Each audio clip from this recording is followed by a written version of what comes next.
Une belle édition des Tendances 2024, la 15e édition pour moi. C'est toujours un plaisir de recevoir autant de monde, autant de professionnels de la relation client et de l'expérience client dans un cadre chaque année différent. Alors, en l'occurrence, c'est le Théâtre Libre, un théâtre entièrement rénové avec la complicité d'un acteur d'improvisation qui nous a aussi fait passer un bon moment.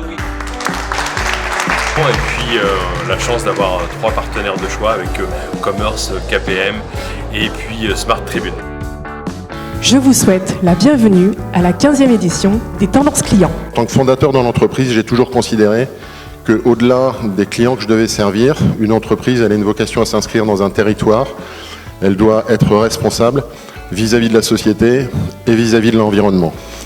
Il y a de très très grands enjeux dans nos métiers parce qu'on veut préserver une relation client de proximité humaine, mais on sait qu'il y a de fortes contraintes associées et que la technologie progresse à très grands pas.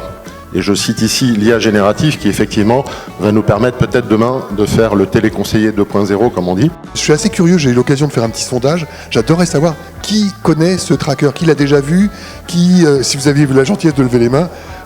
Ouais, c'est formidable. Donc globalement, vous le connaissez bien. Alors, être responsable, évidemment, commencer très vite à mettre en place ces expériences responsables. On sait qu'aujourd'hui, vous travaillez beaucoup sur la fluidité des expériences, mais nous, on est convaincus que ce qui fera la différence demain, ce sera le sens, la capacité d'une expérience à rencontrer les critères de sens des clients, à rencontrer les valeurs des clients.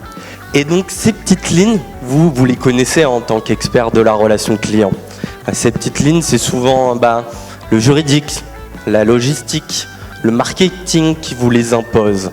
Et c'est vous qui allez derrière gérer souvent ces mécontents. Et l'IA va nous permettre de générer des questions, générer des réponses, et on passe d'un projet de 4 à 6 mois à un projet à quelques heures, quelques jours. Au début de ma carrière de consultant, je me suis dit être consultant, c'est répondre à des questions. Et plus je fais cet exercice de tendance depuis maintenant 15 ans, et puis je me dis que je pose beaucoup de questions. Et je vais vous aider à faire en sorte que vous en posiez encore plus en sortant de cette séance. Thierry qui est au top avec une présentation d'un niveau extraordinaire.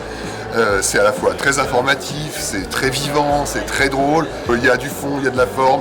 Il y a de l'information, il y a de la détente, enfin voilà, c'est un cocktail assez formidable qu'on retrouve chaque année et qu'on retrouve avec grand plaisir. C'est important de savoir si je communique avec une IA ou un humain. Cet essentiel besoin de clarté, c'est-à-dire à qui j'ai affaire, qui me parle, et cette confusion qui s'installe de plus en plus à mesure que ChatGPT devient meilleur. Je vous demande d'applaudir peut-être pour la dernière fois un être humain.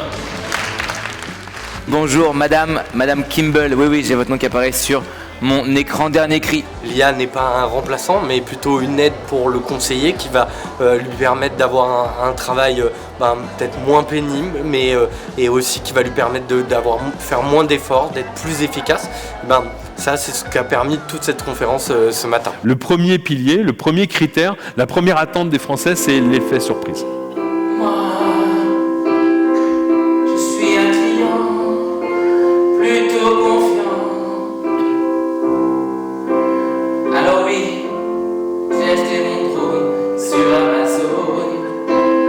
C'est hyper agréable d'évoluer dans un théâtre en fait, pour faire ça.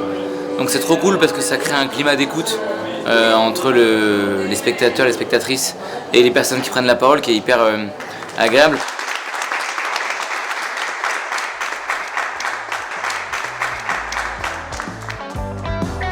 C'est peut-être le 20e, 21e prix que reçoit l'entreprise. Pour autant, l'émotion est toujours présente. C'est beaucoup de fierté parce que c'est un travail de longue haleine. Au-delà de la réception de ce prix, une statistique intéressante que m'a partagée Thierry, c'est qu'LDLC est dans le top 5 depuis 6 ans. Donc il y a une vraie régularité qui nous rend finalement tout aussi fiers que ce prix des prix sur cette année 2003.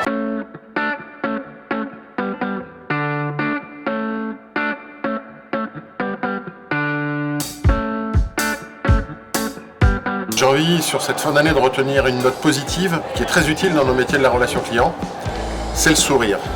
Et si je devais passer un message, je rappellerais que nul d'entre nous n'est responsable de la tête qu'il a. Par contre, il est responsable de la tête qu'il fait. Alors, sourions tous et meilleurs vœux à tous. 2024 sera vraisemblablement l'année de l'hospitalité en France. On reçoit des millions de personnes à l'occasion des Jeux Olympiques. Donc le sourire est un signe d'hospitalité. Le sourire est attendu aussi par les clients comme une preuve de lien émotionnel entre la marque et les clients.